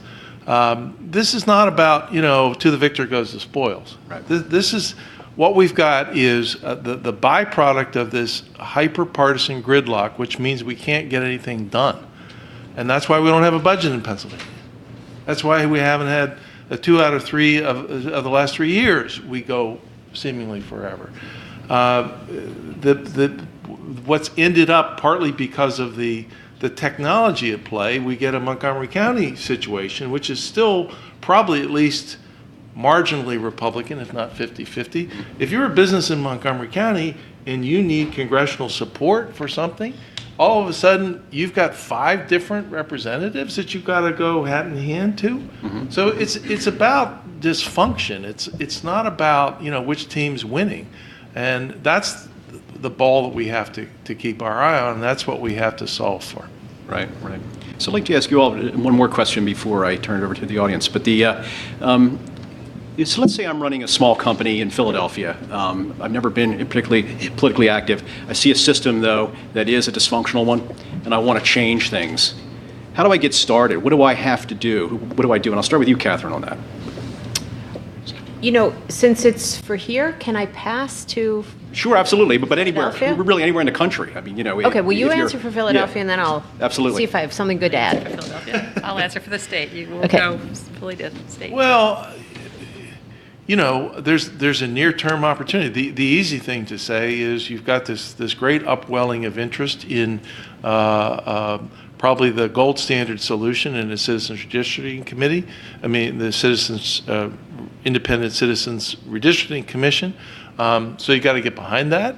Mm-hmm. You got to contribute to that. Mm-hmm. You have to make your voice known. I think business people sometimes underestimate the impact of their voice, and there's plenty of opportunity for that. So it's kind of straightforward. Draw on the power of your networks, draw on the power of your voice, get involved, get active, tell your friends. It's sort of organizing 101. It's a time for leadership to step forward. Right. That's what leaders do. Right. Carol? Yeah, I would say we're in a season where people need to be politically engaged. They need to understand the system. So part of what we're doing is just civics education across the state to say, I was one who I came of age in the 60s. I was in college during Watergate. I watched that. I was interested, and then I just kind of tuned it out. I had a family. I did other things. I just thought politics just kicked along on its own. Didn't need to pay any attention. And it's only in the last few years I've said, wait. We have not been watching, and things have gone badly. And I think it's a time for citizens to say, what do we want this country to look like? What do we want this state to look like? And they need to step up and become engaged, for instance, in parties. Be a party person and ask your party to actually stand for democracy instead of playing the game, or encourage people to run. If you know people to run, let's get some new voices and new faces. Let's support people who the parties support who they want to support, and there's some great candidates who don't move forward because they can't get funding. And so it's time for citizens to come together and say, we're going to support people who actually listen to us. Let's try that. So there's lots of creative ways to get involved on the redistricting piece. Talk to your legislator. Join Fair Districts PA. You can just join us, and then you get emails with ideas for things that you can do. And think about where do you have influence? How can you, are you part of an association or a chamber? Can you invite a Fair Districts PA speaker to come and talk to you so that you can have a larger conversation, and that conversation can spread? I think all of us need to be thinking, what is the one thing that I can be doing, or several things that I can be doing to be a citizen in this season? Because if we don't, we will lose the democracy that we care about. Right. So, Katherine, anywhere in the country, really, what can somebody do? And you're actually a great example. How did you get involved? How did you see something like this as a business owner? And how did you say, I've had enough. I have to change things? Yeah, so I'll try to answer both questions, Craig. So as I mentioned before, I was really engaged in the partisan political game. I grew up a Republican, then I became a Democrat, and I worked really hard for the election of Barack Obama in 2008. And then I was all in for hope and change. And I was disappointed with the results that I saw coming out of DC, and I started to try to figure out, not with original research, but by looking at what others had discovered, and were thinking, what was going on? Why were the candidates not able to deliver? And so I moved from working for partisan candidates to getting involved in policy organizations. I joined the CEO Fiscal Leadership Council for Fix the Debt. I was really concerned with what had happened with Simpson Bowles and the collapse of the Grand Bargain. And then that wasn't working. Getting the policy right was not delivering, because everybody said they were for it, but when push came to shove, our debt was going up. So then after that, I joined No Labels, which was a new organization which was calling for bipartisanship and working across the aisle.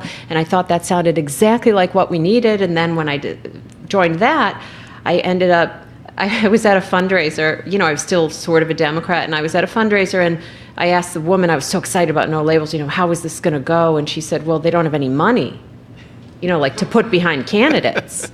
So if they don't have any money to support candidates in their races, it ain't going to go nowhere. And I was like, oh, well, she just really doesn't understand. There's going to be this groundswell of, people calling for bipartisanship. And she was totally right. Now they're going to put money in the primaries to support compromise-oriented, solutions-oriented candidates. But having said that, I eventually discovered, because Mickey Edwards made it clear to me, a former congressman, that the rules of the game were made by these private gain-seeking organizations. And it went from there. I said, well, I am not going to work for the good candidates anymore, because candidates end up in a system. And that's mostly what we do. We're always hoping for the next great candidate. And we think that that's what we need to do. And that's how we've been taught to engage with the system. And I realized that wasn't going to be enough, because in the broken system, you can only get so many results, which leads me to answering your first question. And I'll bring up another founding father who I believe said in Philadelphia at one point, Thomas Jefferson. He said, we don't have in America democracy by the majority. We have government by the majority who participate. And when I grew up, my understanding was we needed to participate by voting. And then later, maybe by parties and supporting candidates. And now I understand we must vote, and you should definitely vote in primaries. And if you can only vote once, vote in the primary. But we also need to participate in the design of the system. The system that was designed here in Philadelphia originally has been now distorted over time. We don't need to change the Constitution. We need to change the rest of the rules and processes and practices that have been designed over time. And so what that business leader needs to do in Philadelphia is get involved not just in candidates, but put equal attention towards the rules of the game that affect the way the game is played. Right. Okay, so now I'd like to open it up to the floor for some questions. I know that Josh is here from the Economy League, and I wanted to, hi Josh, and I wanted to open that up to you because you've studied it. And I wanted to ask you in particular really the same question. How can people get involved? How can civic and business leaders get involved in Pennsylvania? You've studied this. Yeah, sure. Yeah, thanks. So, I think the basics, how can we get involved? I mean, you guys have hit the pieces. It's really going to legislators. It's kind of speaking up on the issue, why it matters. I think we're at a bigger issue in terms of the Economy League, we're a business civic leadership organization, talking with the membership where a lot of them don't necessarily defining what the big issue is. And I think you've said it again and again, the hyper-partisanship, the gridlock, the lack of action and solutions, getting business leaders to see how much our crises around that are really tied into this issue. And really, so I think there's some helping business leaders see more and more just how much that is defining the issue. One, I think too, get a Gehl. I think business leaders, the grassroots organizing has been amazing with Fair Districts PA, and in the business community, I think it's not just seeing a fellow citizen; it's seeing another business leader who's out there, who's articulating what's going on. So I think that's really important. Sometimes it means a former, not somebody who's necessarily in a role right now, who can have a bit more latitude. And thinking just as much about, with the grassroots organizing that's been going on, what kind of grass tops organizing. I wonder, what's the Chamber of Commerce that has its gerrymandering chopping its jurisdiction out into 5? Is that the mainline Chamber of Commerce? Well, maybe they're a good first organization to call one out, to really start putting it together. But organizing, as you said, it is organizing, but at some level with the business community, there's a certain amount of making the case and stating the issue there, which is, of course, businesses care about everyone's vote counting, but I think the core issue, the core crux, is the action solution gridlock and how much this contributes into it. So I think there's a push in just kind of rubbing raw the sores of discontent around that. It would be a path to getting some more business focus in this community on the issue. Absolutely.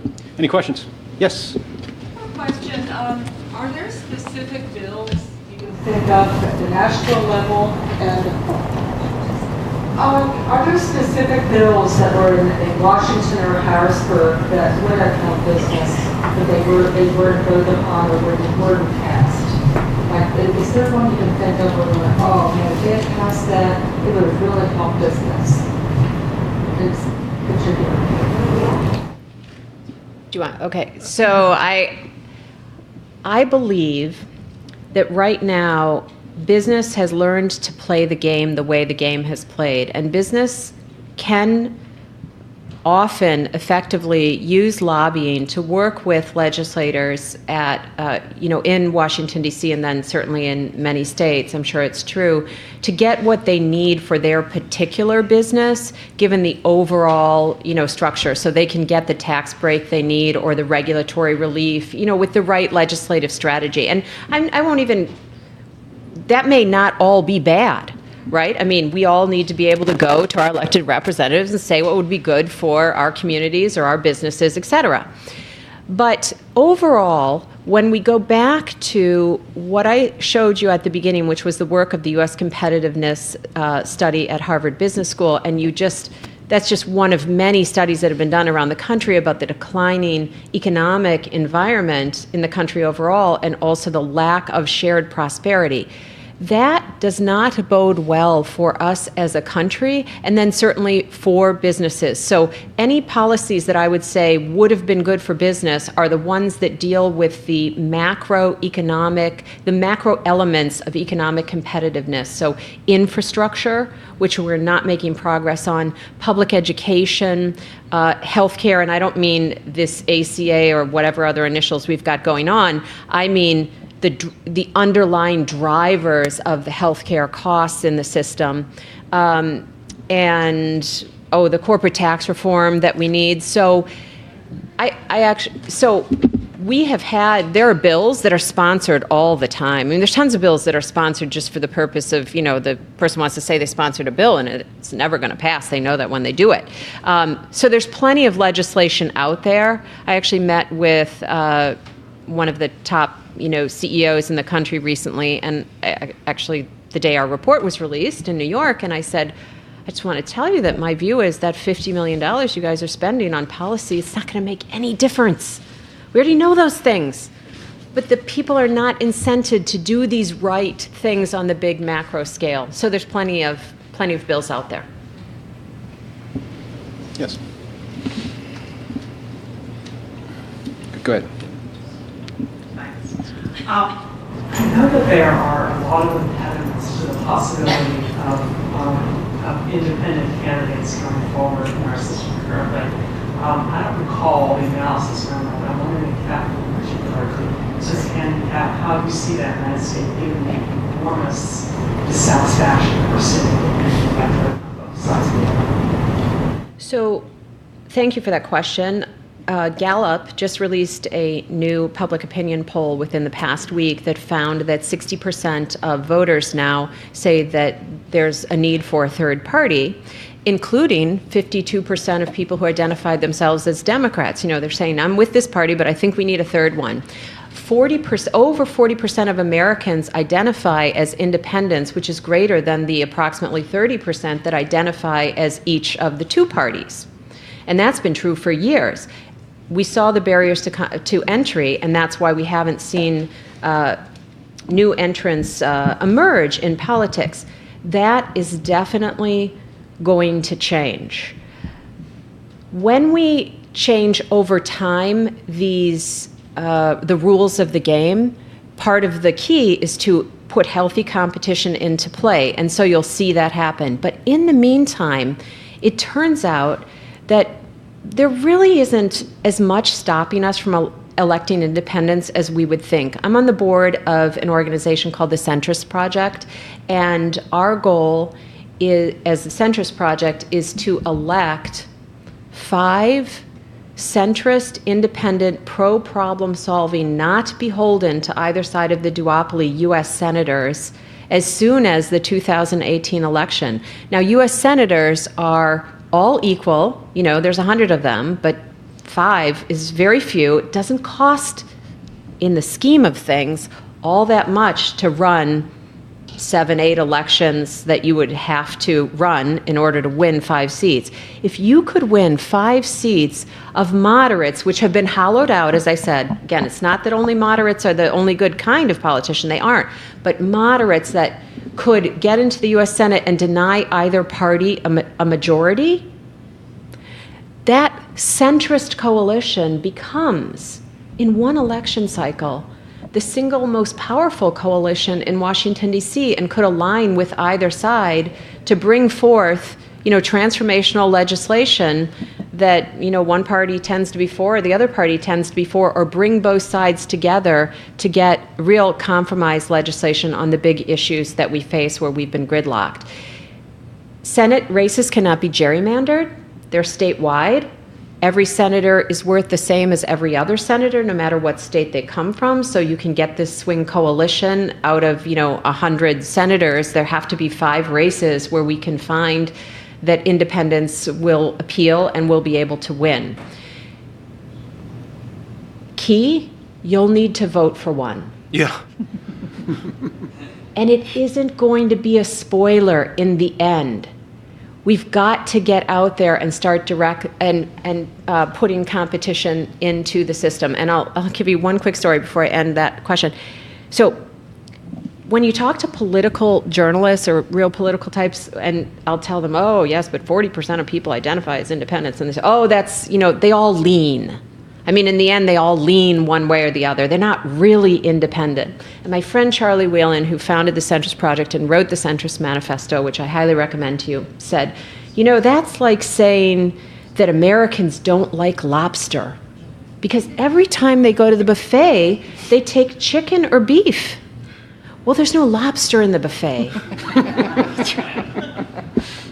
And so there is a demand that's out there. And when we start putting candidates forward, we think that now is the time. As I said to these guys earlier, I hope we're not like the Cubs, and I think now is the time, and we're going to have to wait how many election cycles? The Cubs won, No, they did, right?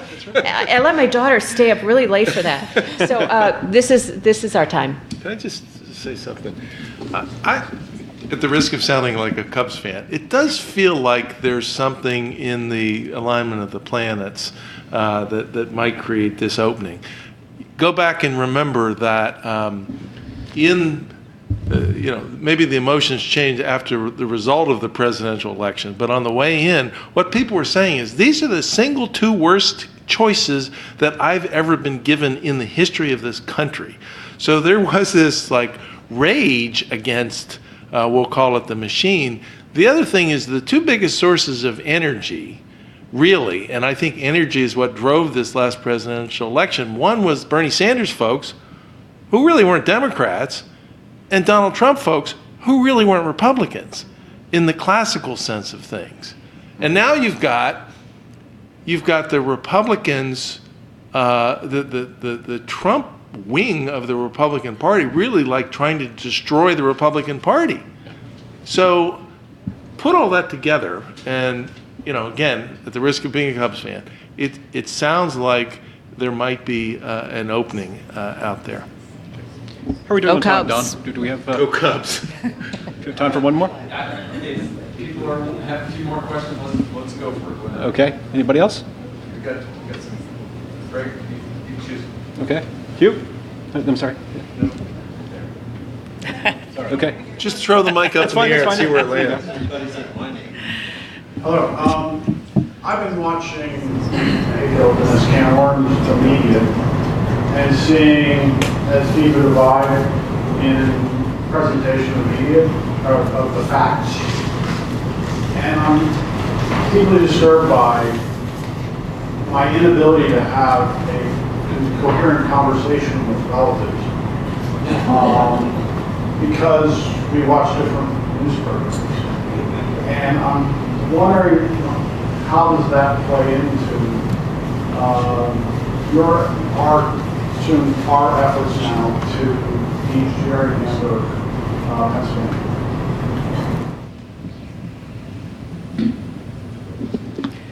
I have the mic. I want to say it's huge. It's a huge part of the problem. I would say in Pennsylvania that we have been really happy to find that media across the state, media in every area, media that we would have thought might not be supportive, we've had a lot of really positive and very helpful media. And in places where we feared it might be deliberately swung in a particular direction, it has been very level. Our sense of our state media is that they see how destructive gerrymandering is, and my experience has been overwhelmingly that our papers, our radio stations, our TV stations, our bloggers would love to be part of sharing the civic concern and seeing this changed.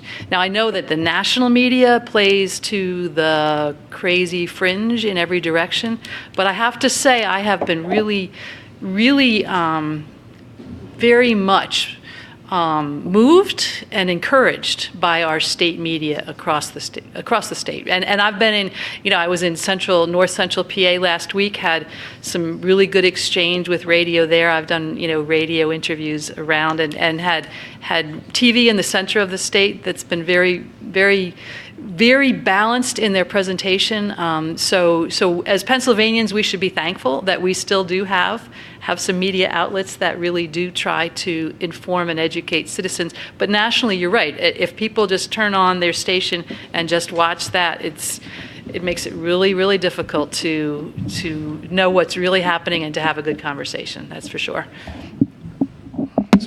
So Catherine, Well, I just wanted to address his relatives, because they might be my relatives too. Maybe some of yours. Yeah. So,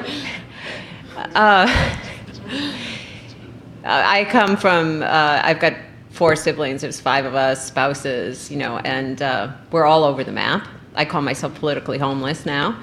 And I would say, I tell everybody, please, for the sake of this republic, talk politics at Thanksgiving. Please. We must. But it's really for the sake of the republic at Thanksgiving, and this may end up even sounding preachy, but I think it's the way we need to go. Listen, politics, at your next family gathering.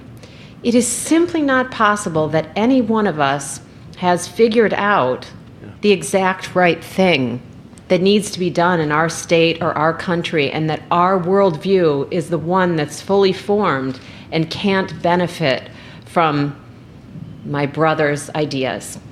Please, someone tell him I said that. Okay, so he'll listen. Yeah, so it's listen. And then as you become convinced of something, they will become more able to be convinced of something from you. So one more question. Go ahead. Anybody else? Oh, there we go, in the back.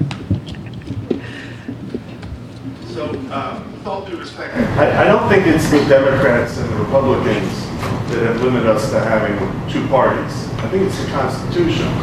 We have a winner-take-all system that motivates coalitions. When you look at the Republican Party, there's very little that unites religious conservatives and fiscal conservatives. But if they don't join together, they're going to lose every election. And you look on the left, and you see unions, and you see environmentalists. They have very little in common. But they join together as a coalition, as the Democratic Party. Otherwise, if you have 2 coalitions, 2 groups, 2 minority groups that are 30%, 30%, they're always going to lose to the 40%. So after losing a couple elections, they get together and they form a party. And that's what we have. It's not, John Adams might have been upset about the fact that we have only 2 parties, but it's a natural result of a winner-take-all system. That is such a phenomenal point. And I actually did have a friend of mine say she thought that Republicans and Democrats were themselves Republicans and Democrats in the Constitution, which I know that's not what your point was, but we don't have winner-take-all in the Constitution. So I firmly believe that we are likely as a country to ongoingly mostly have 2 parties, because we're not a parliamentary system, which is probably what you're getting at. It's not a problem to have only 2 parties. It's that those 2 parties feel no threat from any new entrant that would better serve the public interest, and they feel pretty confident that they will be the 2 parties in the ongoing future, just like the Pennsylvania leadership of your state Senate and legislature feels pretty confident that if they gerrymander those districts, they will be able to keep their jobs no matter what they do or don't do for the citizens. So how we can do that is by changing, how we can alter that and lower the barriers to entry to say which 2 parties do we have and what do they deliver for our needs as a country or a state, is by changing the rules of the game. One of the reforms that we write about that we think goes right hand in hand with nonpartisan redistricting, which you guys are about, nonpartisan primaries, and then third, ranked choice voting with instant runoff in the general election. Let me just quickly say how ranked choice voting works is you go in and it's just the same. You do this with your relatives probably. I like that one the best, and that one next, and that one next, okay? So you go in on the ballot on ranked choice voting in November and you say, I pick these 4 candidates, because we only want to see 4 candidates on the ballot in the general. And you say 1, 2, 3, 4, that's my preference. Automatically the computer adds up the votes. Because what you're saying right now is I mean, you can win an election with just, 30%, and you winner take all. You win even if you only got, 33%, as long as everybody else got less. But with ranked choice voting, you only win once you get to 50%. So the votes are tabulated, and if one candidate has won 50%, the race is over. But if the 4 candidates have split 25, 25, 20, 30, and 20, again, not math for me. Okay, then the last candidate drops off. Those votes are reallocated to the second choice of those voters, and that continues until you have one candidate who gets over 50%, which results in a candidate being elected who had the broadest appeal to the most number of voters. So go back to where it matters. It's not who wins that matters and what they're labeled. It's the actions that they take when they have difficult decisions for the future of a state or a country in front of them. So now this legislator who previously had to say, no, I will not make it through my primary if I vote for Simpson Bowles. No, I will not make it through my primary if I vote for comprehensive immigration reform. Nope, I won't make it through my primary if I vote for this change on healthcare legislation. And so there's just a no everywhere, every which way. Can say, oh, now I am elected in a non-gerrymandered district, and I have a nonpartisan primary, which means everybody runs on the same ballot, and the top 4 vote getters advance to the general election. So the person says, well, if I vote for that, it's true there's still low turnout in primaries, but I bet with my name recognition, I can still be one of the top 4 out of my primary. And then when I get to the general, I may not be anybody's first choice, but I'll be everybody's second choice because I did the right thing for my country or for my state. And then that person can win under that system. It rewards the kind of behavior that we need. And we know about that behavior because it's the same kind of behavior that we need in our organizations where we go to work every day.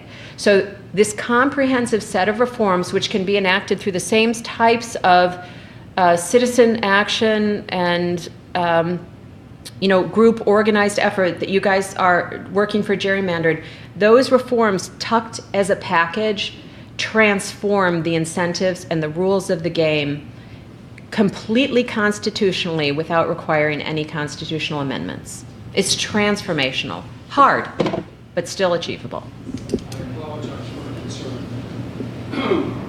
I found this very interesting, but one of the reasons why I believe that issues that people like us are concerned about is that we are too interested in too many different things. And the winners are the single issue people like the NRA. And we have to stay focused. And I feel that this was academically very interesting, but we're getting off target. And if we don't stick to gerrymandering, just gerrymandering, all these other things are very interesting and I'm in favor of it, but it comes down, there's 2 bills, we've got to support those 2 bills. We're mirroring the California matter. Anything else we do, why don't we have a conversation about gun control? Why don't we have a conversation about climate change? I'm in favor of all of those things, but if we want to make a change, we have to win, and we aren't going to if we get distracted by other things that could come later. Let me respond to that. Thank you so much for saying that, Vic. Yes, so I'm on the board with the League of Women Voters of Pennsylvania, but we decided that this is the issue that needs to be resolved now, redistricting reform, which is why we helped start this coalition. And basically what we say to people like people who are interested in lots of other issues, including election issues, but also other issues, is until we fix this one, we really can't fix those. Because right now there's no legislative incentive for ranked choice voting. That's not on the table, but there are a lot of legislators who are talking about redistricting reform. There are open primaries, there are some folks who'd like to see that, but only a handful, and they're not going to push that forward until we fix redistricting reform. So we've kind of looked around and said, if we can fix this one, it will crack the whole system and will open the door to other reforms that we would like to see enacted. But if we don't all throw our energy in one direction at this one we call it the keystone of the whole system. If we don't crack that, we're not going to get the other things done. So we've been working hard to build momentum. We've been working hard to inform people to say, this is the one thing. We have activists around the state who came to this from lots of directions saying we're looking for systemic change, and they've wonderfully rallied on this one piece to say, if we can get this systemic change done, we can open the door to all those other really good things. And so we're asking you that you all have cards in your packets, so I'll do this right now. You have a card in your packet, and I'm inviting you to look at that and say, what is the thing that you can do to help this systemic change take place? And I really encourage you to think about it. Can you donate? Can you invite one of our speakers? We have many to come and speak to one of your associations or chambers or business or bar association, whatever that might be? Or do you want to make a video to say, as a business owner, we need to do this? Or is there something else creative that you know how to do that you could offer to support us with? We would love to hear from you, because this is not going to happen without a very determined, very creative, very consistent effort from far more people than we currently have, and we have a lot of people right now. We need more. So thank you so much, and I know we're running out of time. So how about a hand for these great speakers?